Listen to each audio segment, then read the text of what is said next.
U.S. envoy briefs Afghan president on peace talks with Taliban. Zalmay Khalilzad says he is hopeful of reaching an understanding on reduction of hostilities with Taliban.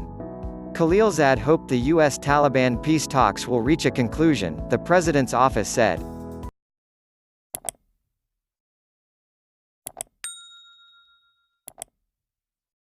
The United States Special Envoy Zalmay Khalilzad has told Afghan President Ashraf Ghani that there has not been any significant progress in his peace talks with the Taliban. However, Khalilzad said he was hopeful of reaching an understanding with the group on reduction of hostilities but did not offer any timeframe, according to a statement issued by the presidential palace on Saturday. After concluding talks in Doha, Brussels and Islamabad, Khalilzad arrived in Kabul on Saturday where he separately held discussions with Ghani and Chief Executive Abdullah on U.S. Taliban talks. According to Ghani's office, Khalilzad hoped the peace talks to end the 18-year war will reach a conclusion. "We are waiting for a clear response from the Taliban about a ceasefire or a significant and lasting reduction in violence based on a practical mechanism which is acceptable to the people of Afghanistan and the U.S. government," the palace quoted Khalilzad as saying. Afghan government leaders remain split on the issue of a brief reduction in violence or a comprehensive ceasefire before a final agreement is reached between the U.S. and Taliban. Last week, Abdullah said no preconditions should be set for peace talks, while Ghani continued calling for a ceasefire.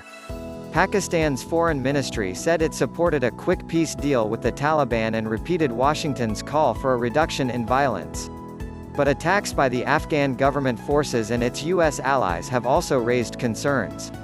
Spike in violence and deaths. Meanwhile, violent attacks in Afghanistan jumped to record levels in the last quarter of 2019 compared with previous years, according to a report by the Special Inspector General for Afghanistan Reconstruction, (SIGAR), released on Friday. There were 8,204 attacks between October and December last year, up from 6,974 in the same period in 2018 and the highest in the same quarter of any year since SIGAR recording began in 2010.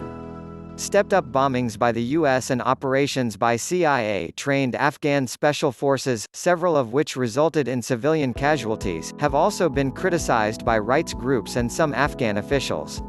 Last year, the U.S. Air Force dropped 7,423 bombs on Afghanistan, up from 7,362 in 2018, according to the data provided by the U.S. Central Command Combined Air Operations Center. The United Nations blames the increased U.S. bombings as one of the reasons for the rise in civilian casualties in Afghanistan. For the first time since the U.S.-led invasion in 2001, the UN said Afghan government forces and its U.S. allies killed more civilians in the first 3 months of last year than the armed groups. According to Abdullah's office, Khalilzad told him the U.S. is committed to reduction in violence with a specific and acceptable definition and mechanism as a precondition for signing a deal with the Taliban.